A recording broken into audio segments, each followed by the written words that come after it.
Man, they don't make them like this anymore.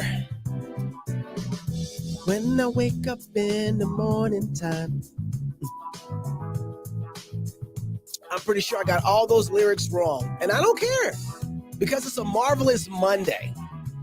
Marvelous Monday. And what's going to happen on this marvelous Monday is I'm expecting you to tell me why today is so marvelous. Now, let me give you just a little bit of details of how this is going to work. I see all of you out there right now. I need you, if you're on Facebook, if you're on YouTube, if you're on X, I didn't dead name this time, and if you're listening on Spaces, to hit the retweet button, repost button, and I need you to share the show, because if you're going to tell me why today is a marvelous Monday, and I'm going to give you those details of how you can do that, you're going to need to have shared. That wasn't so marvelous. We'll stop that.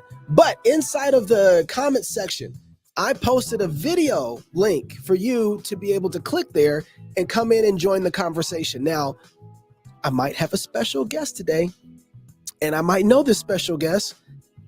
I might live with this special guest, and she might come and join me to talk about why today is marvelous for her. So here's the deal.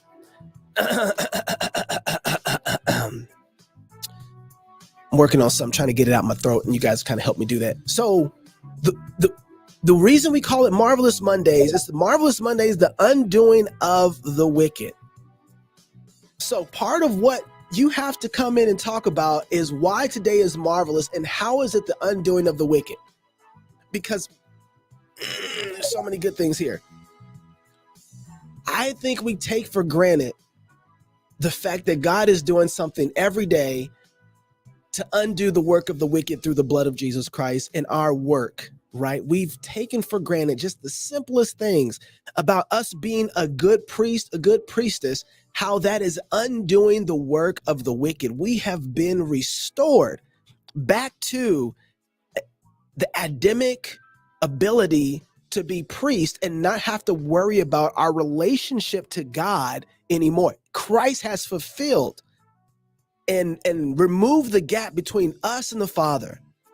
And through Christ being the second Adam, we have been restored to be good priests to God. And so that's why today is called Marvelous Mondays, because you just went to church yesterday and you just got the Lord's table and you just got reminded of your sins being forgiven and that you have had true fellowship with the Lord Jesus Christ, who has seated you right now in heavenly places next to the Father. That's your position. And so you get to work in a very, very unique way, oblating things to the Father, lifting them up. I talk about that with Jason Farley in Knox Unplugged. You can listen to that. That show is up right now. You can go listen to that. So you get to tell me why today is a marvelous day in that context. And I see my wife. I think she's on here. Let me see. Invite her to speak, of course. Now, I think she shared the show. If she didn't, we're going to have to talk. All right. So before I get going too far, I want to say thank you to my sponsor. Y'all know who I'm talking about. Yes, newhearttreasures.com. I drink from their mug every show. It's like they anoint it with some sort of special oil. I don't know, but it makes everything taste better. And so go to newhearttreasures.com. They have a bunch of great things for you to give to other people. They got Bible verses on canvases. They have book bags. They have awesome shirts. You've seen me wear them here on the show. I'll probably have one on Wednesday because I like to talk about them when we're talking about work. Newhearttreasures.com. Go give them a spend or two and say thank you to them for being one of my sponsors, because I'm able to do what I'm able to do because of them. So let them know you're thankful. By the way, if you go to newhearttreasures.com, let's say you go there, you don't buy anything at all. That's totally fine. They're willing to take prayer requests. So you can sign inside the little information notes thing that they got on the website. and ask them to pray for you. And my girl, Hannah, and her family will pray for you. How many sponsors do that? That's awesome. So go to newhearttreasures.com and tell them thank you. All right. So I'll start off. I offered my wife a chance to speak. She didn't. Let's invite her one more time, see if she accepts it. If not, there is a video link. I put up a video link for you guys to inside of the video. Let me see if I've got this one right. I'll put it up there. I'll make it present again for you guys. Go to the YouTube comment section or the Facebook comment section, wherever you're at, and there's a link for you to click, and you can come in the chat and you can tell me why today is a marvelous Monday. All right, there you go. Babe, I just sent you a link. You can chime in there if you like. So one of the things that I've been spending some time thinking about, learning about, I've been putting together what I think is probably the most abdicated part of evangelicalism. She just came in spaces. Okay, I'll get to you in a second, babe. And one of those areas, I believe, I talked about this a little bit last week, but it is the lack of men, women, Christians to be good priest and priestess before God with everything. And the people who have really been breaking this down and helping me really get a handle on this have been Jason Farley for the last couple years. And I talk with him on Knox Unplugged every Monday. You can catch an hour and a half, 2-hour long show with Jason Farley if you have the Pub app. That's flfpub.com. It's free in the app. Just download the app and you can listen there, or wherever podcast is found, find Knox Unplugged, and you can listen to those conversations I had with Jason. He's been rebuilding my Christian cosmology. It's been absolutely amazing. And I'm very grateful for his work. And so I've been talking with Jason, and I've been talking with David Reese, Pastor David Reese in Phoenix, Arizona, Puritan Reformed Church, also the owner of Armor Republic, where you can get some amazing body armor, by the way. And Pastor Reese has been working out for us week by week. I think we're about a month in now. Every Friday on Family Friday, kind of the alternative to Christian nationalism, where I think most people, when they say Christian nationalism, what they really mean by it, which is civic covenanting, making a covenant as a nation to Christ and saying we are going to live in order with what the Bible teaches. What does that look like? And one of the things that David has been breaking down, Pastor Reese, I'm sorry, he also calls himself the Strawberry Zwingli. I like that one a lot better. One of the things that both David and Jason have been breaking down, above all, is dominion. And one of the things that the Strawberry Zwingli said was that dominion, it works itself out in 3 different parts: as a prophet, as a priest, and as a king. And that's, a man takes that dominion through that same way. And one of the areas we don't talk about a lot, because we miss kind of where we need to put women at, but a woman is a prophetess, a priestess, and a queen, right? And so we've been working that out. And so you have to go back and listen to the Family Fridays. It's inside the Pub app. Download it and listen to these particular sections. He breaks it down about an hour and a half every Friday. The last 4 Fridays have been amazing. But the area that I think most is neglected is the priestly side of man. And I think that priestly side is connected to work. Men have had a very, very poor look at the idea of working. It is something that we got to do. It is something that is forced upon us. And hardly anybody is very excited or super grateful or wakes up consistently with a joyful demeanor to their work. And part of the reason that is because they've forgotten that God made them for that. That's the purpose of man, is to work. And what he does in his work is he takes things one way and he works them into a place where they become something different by the time he's done. So man's whole duty is a priestly work. And Jason Farley, in today's episode that I did with him on Knox Unplugged, really got into the Levitical priesthood and what they were supposed to do with the wave offering. And he breaks down that this wave offering comes And a priest is following the orders and the duties, the instruction given to him by God on how he's supposed to deal with the materials that God gives him and how to take these things to their intended end properly, the metaphysical realities of creation. So the priest gets these grains, and he waves them before the Lord. And then he takes them and then he uses them. And about 50 days later, he comes back and it's a bread offering, right? It's materialized into something different than it originally was. And he takes that before the Lord. And one of the things that priests do is oblate, which is to take something and to raise it up, raise it into a new time, not a new time, raise it into a new form in time, in space, in history. And a good book on this that I've been reading so far, if you really want, An Offering of Uncles, The Priesthood of Adam and the Shape of the World. Can't recommend this enough. It's a fantastic book. It really helps you work through the idea of priesthood. Priesthood is work. And it's basically, in a lot of ways, just taking what God has said to do and to obey it and to do it. And it trains you doing these things. It trains you to become a king, right? And as you do that, you learn through being a good priest how to be a good king. And I believe that most of the problems we have is that when we wake up on Monday morning, they're the most dreaded time that we have because we have not got a good concept of what it means to go before the Lord on Sunday, break bread and have wine with him, get a new understanding of how the world has become closer to him, and then to go out and then to lift up things to him. So when we wake up on Monday morning, most of the time, even in our culture and our whole society, we wake up saying, oh, how can I get up and do this again? Lord, give me strength. Oh, got to go work for these people, the man.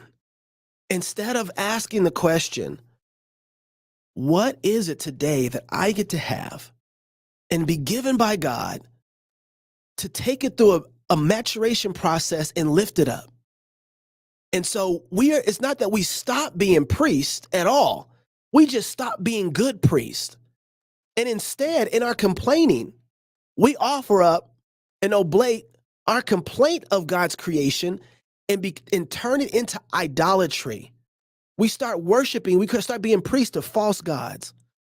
And we start saying God's way for us to do this is so laborious. I wish we had a different type of master like the one we had in Egypt when we were in slavery, because that would be so much better. That would be so much easier.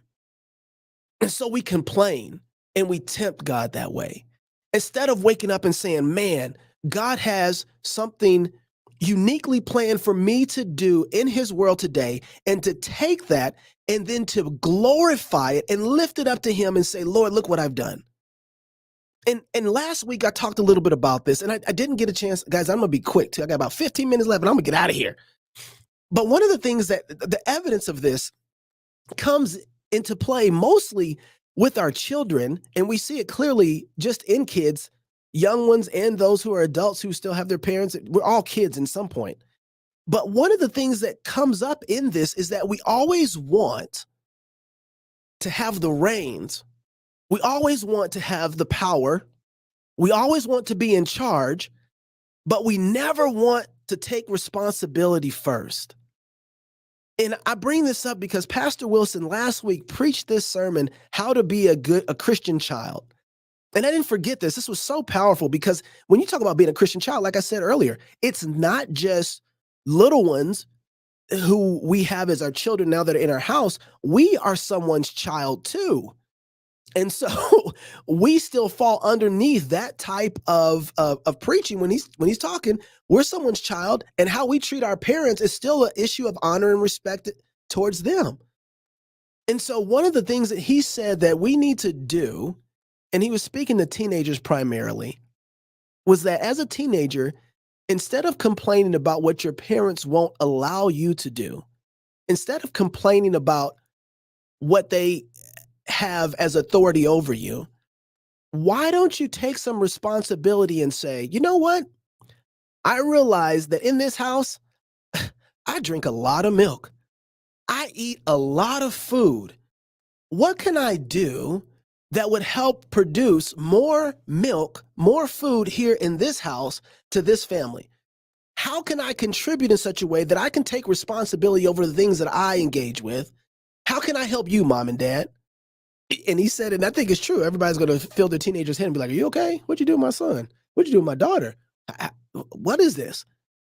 Right? And so until I want to even stress and say, part of the reason why our kids are not acting like that, where they seek to jump to responsibility first before trying to get the joy and the pleasure, what is that? That's garden mentality, right? That's Eve mentality, where we, what's up, guy? Where we seek to grasp after something that we haven't completely matured to yet. And part of the problem that we have in our own houses is that what's up, Lindsay? I see you, Lindsay Rose, is that we ourselves are not modeling for our children what it looks like to be a good priest. And that means taking responsibility for where we're at, what's going on, taking the authority there by taking the responsibility and say, this isn't done in the house. Let me go do it. And let me do it in such a way that says that I joyfully take responsibility for the trash in the kitchen. I joyfully take responsibility for, I feel like I'm preaching on myself right now, the yard uncut. I joyfully take responsibility for the bathroom not being clean, right? And so taking responsibility for that and then acting in such a way joyfully produces responsible people who want to take responsibility, who do those things in joy, that you then get to say, you can have some authority, right? People who take responsibility, God gives them more. He doesn't take away from them. And that's been part of our problem, is that we don't model, we don't joyfully take responsibility of the mess. Instead, we complain about it. And so Marvelous Mondays are about seeing the mess, seeing the craziness, and joyfully taking responsibility of that by doing the work and making that the contagious thing, because something is going to be contagious in your house. And good priests say, let me figure out how to oblate the trash.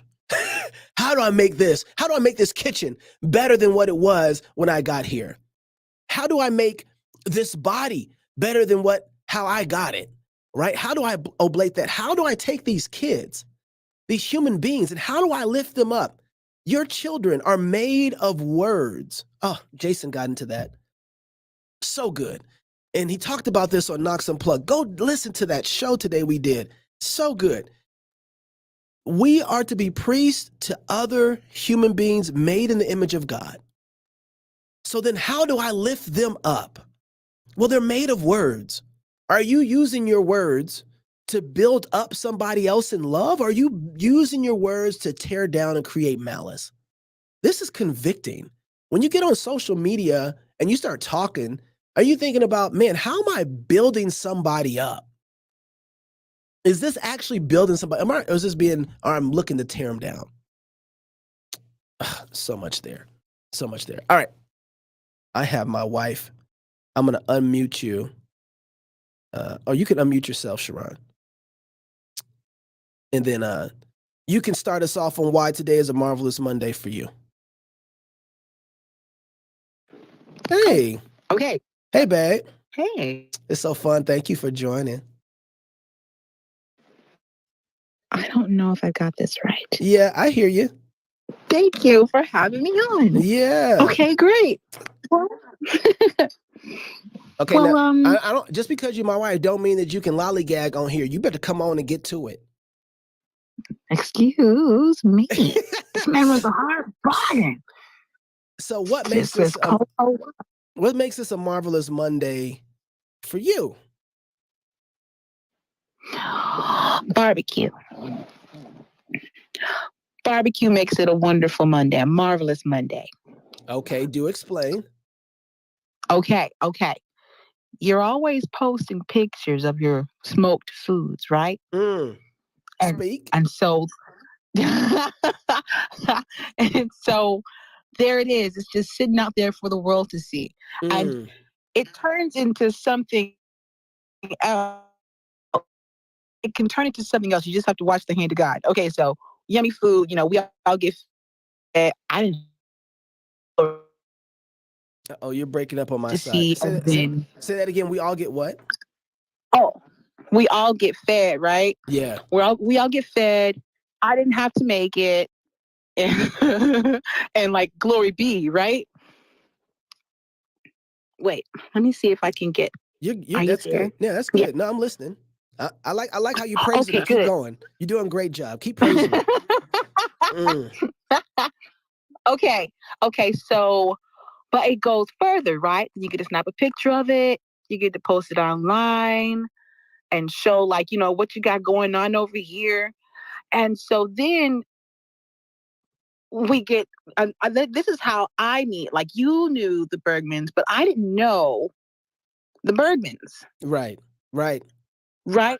So we had all of a sudden visitors at our house. And it's because you had been posting pictures and people were in town. They needed a place to go and eat. And they ran into you. And they're like, I mean, you make food. We see it all the time, right?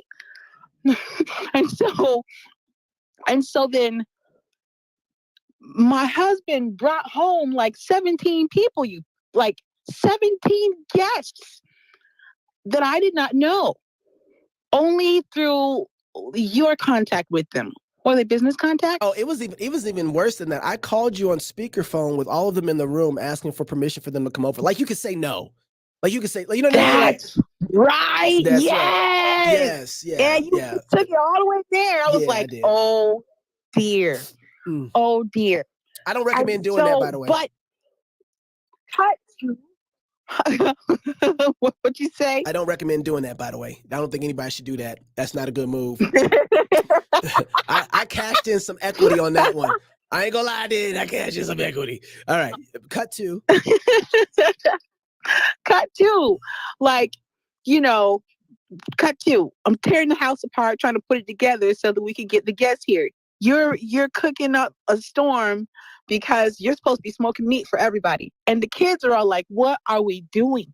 Right? So, and in the middle of all that was all of the worry, because it was just like you were saying, like, how there's a feel inside of a household, and there can be complaining or there can be joy, right?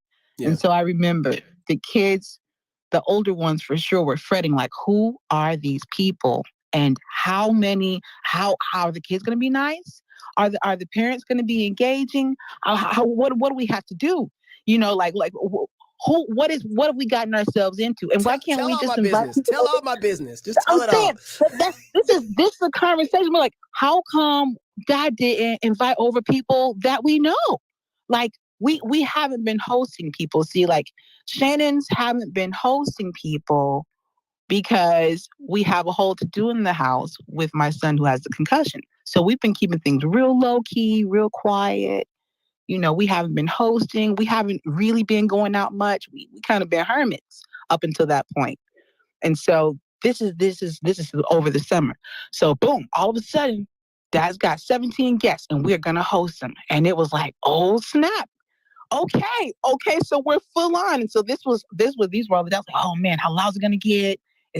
Is it gonna overstimulate my son? How long, what's gonna happen?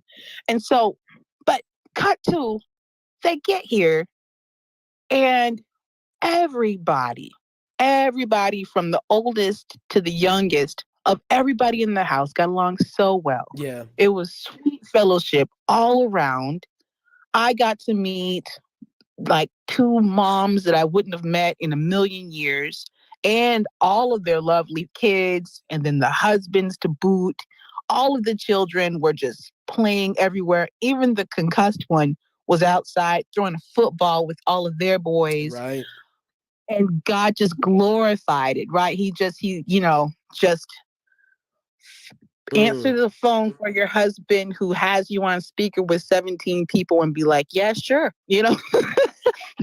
And so, but it Right. gets better. It gets better. It gets better. Like we had sweet fellowship that night and have remained friends since then, just kind of building on it, catching up with one another here and there, and sharing prayer requests and just in general.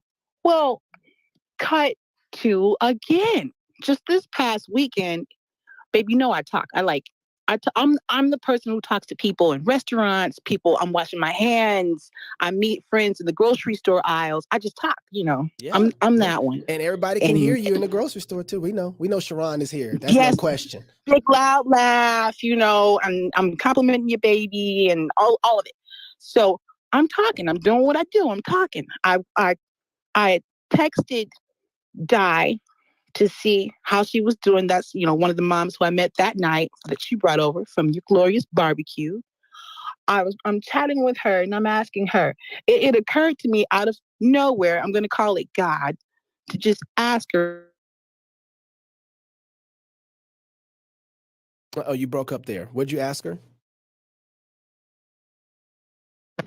Yeah, go ahead. What'd you ask her? sorry, babe. You asked her what? I asked her, I really felt like I I felt like I should ask her um about another friend. We have more friends who they don't know who are dealing with uh their sons' eye. We have friends in Spokane whose son, a 4-year-old, got struck in the eye with an arrow and his retina got detached. Hmm. And it's a whole to do, right? You're trying to I'm praying for this kid. This just happened in the last month. So we've been praying for this little guy.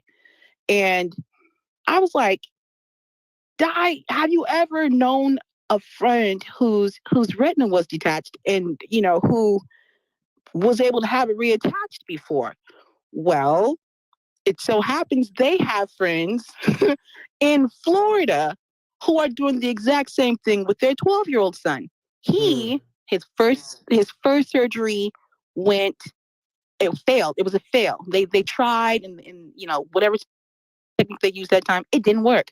So they went back again and they tried another way and it's reattached now. Hmm.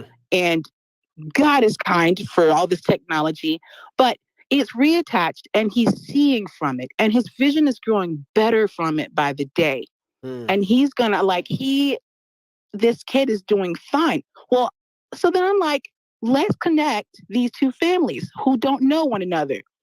I have a friend in Spokane. You have a friend in Florida. They both have sons with detached retinas. The one is reattached and one needs to be reattached. And we are connecting them today. Like today, we swapped contact information to connect those two families. And I'm just excited to see what God will do because talking and because barbecue. You I know, wouldn't know this woman existed, you know? yeah, that's a really good point, babe. Thanks for coming on. I appreciate you. I'm random that way. Uh, But look what God's doing. yeah. No, I'm gonna speak on that just a second. I'm gonna thanks for unlike in real life, I actually have a mute button here, but I'm not muting you because I don't want to hear anything else you got to say. I just want to move to, you know. But yeah, thank you, babe. Love you. Okay, babe. Um, you know, you got to remember how this started. I know this was a long story, but just pay attention to this real quick. I just got to set this up and restate it. And then, Ellie, I'm going to let you come in next. Do you know how many times I practice lifting that meat up? I mean, I was lifting a lot of meat up a bunch of times. And in the process of ablating this meat and lifting it up and trying to be a good priest of this, bring it from something that's raw and uncooked, season it, put some pepper on it, put some mustard stuff on it, get some wood, get some fire going, and get this incense of smoke from this fire into the crevices of this meat to the core of it so that we can have something transform through a priestly duty. And in the process of doing that, posting pictures so that maybe somebody else can take joy in doing this. That led to a relationship that when our friends came in town said, we want to experience this priestly duty of cooking that you've been doing. And through that, we've developed a relationship with them that has allowed us to continue in fellowship so that we can bless other people. That's beautiful. This is what I mean. If we as Christians were doing the thing of oblating and lifting things up to the Lord and getting to work and doing it in joy so that it has a beauty to it that other people want to partake of, if we are just doing that, I don't have to argue with you about postmillennialism. I don't have to argue about if the world's getting better or not. You can taste and see it. You can see eyeballs getting put back together in somebody's head so they can see from it through a relationship that you would have never made the connection of. That's what happens when we function and live as good priests and priestess before the Lord. These kind of relationship and things happen from us just being good priests. Do we have all the answers? Absolutely not. But I bet you if you start taking joy in the very things in front of you and learn how to oblate those things before the Lord, I guarantee you that the world that you're living in that moment, in that place, will be completely transformed.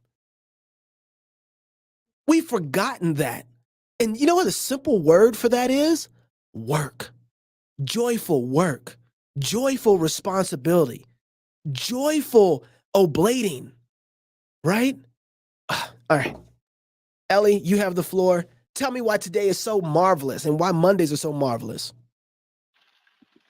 Can you hear me okay? I hear you just fine. All right. First of all, I want to know why I wasn't one of the 17 invited to your house. You ain't been to Moscow. You ain't been to Moscow. Don't even talk about it. Don't act like you've been to Moscow. Dang, giving away my location. I'm just saying. All right. I have a lot of stories that I know of other people's lives.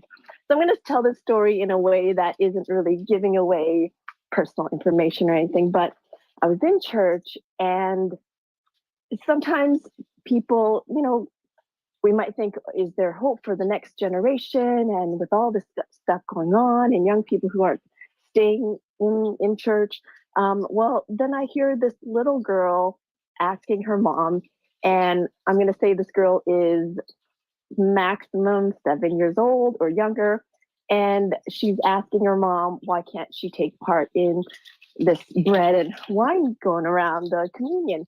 And so her mom's asking her some questions to, just explain to her that, well, we do it because such and such, and well, why don't you tell me? Well, do you know what the bread is for? And she said, yeah, it's to represent Jesus' body broken for us.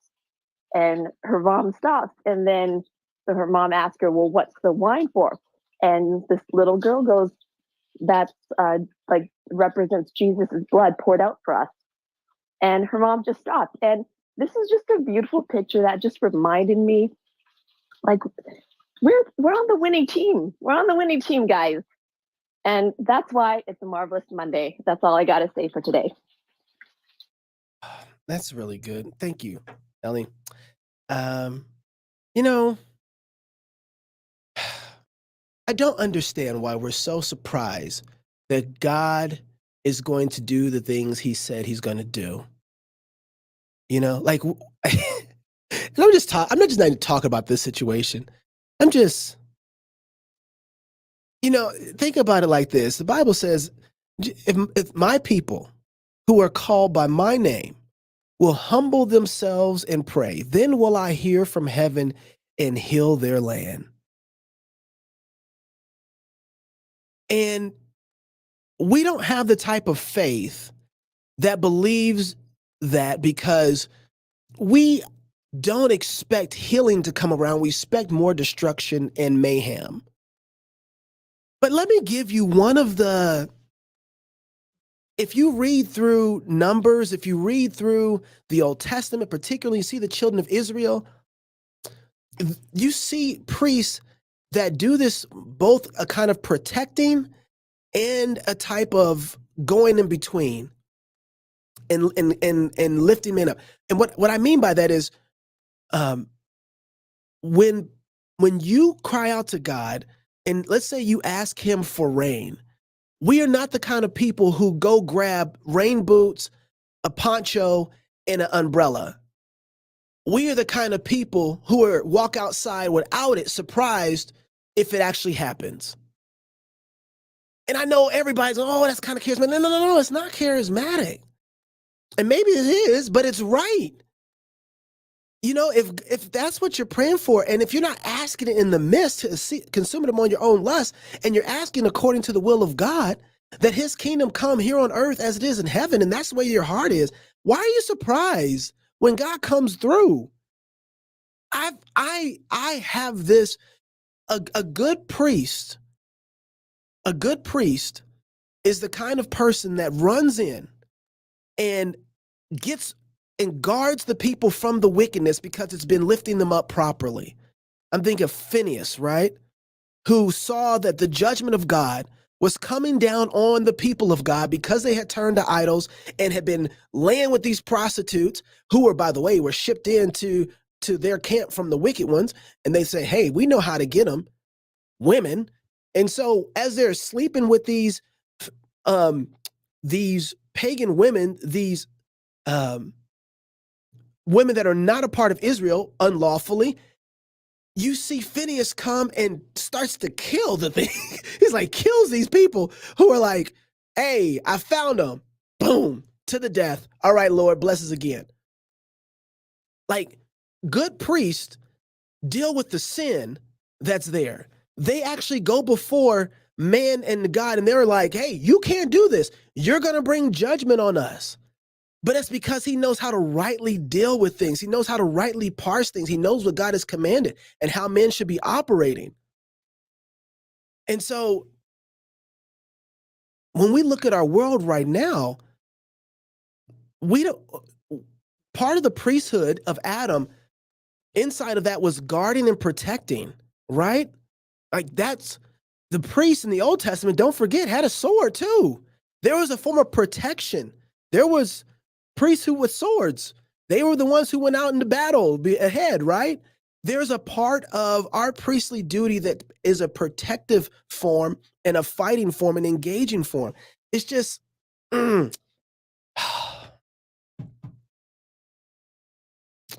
said, Lindsay said, the problem is people think that Jesus hasn't assumed full authority, even though he has.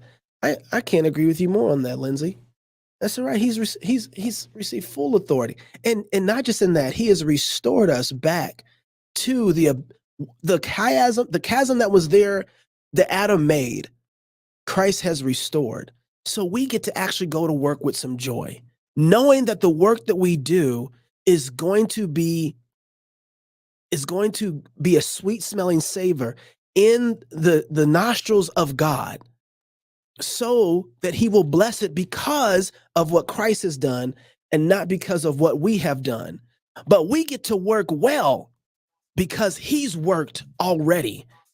And not just that he's worked already, he's already worked the good works for you to do. So you're just walking in them by faith. So we don't wake up on Monday, Tuesday, Wednesday, Thursday, Friday. So we don't wake up on any day and think, oh, labor. No, we wake up every day, particularly Mondays after the Lord's Day, rejuvenated and excited to see how God is going to use our work for his glory. I've said this before, and I'm going to keep saying it. Before we go to work every day, I pray with my kids, Lord, fill our hands with good works to do. And at the end of the day, with family worship, our prayer is, Lord, here are our good works. May they have been glorifying to you, and may you use them to glorify your name. And when we act and think and function that way and are thankful for everything that God puts in our plate, then we can be good priests with those things and show the world how everything's supposed to function. This is the proper use of this. This goes into what we talk about on Tech Theonomy Tuesdays. What does a good priest look like with this AI, with that thing? But if you want to get started being a good priest, you're going to have to start with the people in your home. Do you lift up your family before the Lord? Are you building them up in the word of the Lord? Are you building them up to teach them how to pray? Are you teaching them responsibility and good business when you walk into the house? This is convicting. I have to work through this. And how do I say, this is my shoes on the floor that my little girl fits? I'm going to take responsibility for that. And I'm going to show her what it is to be joyful about being a good priest. And you're not just a good priest in work, you're a good priest in your dressing. You are taking your body every day and either being a good priest by how you dress and you oblate your clothes and your body. Does it magnify your body in a godly way?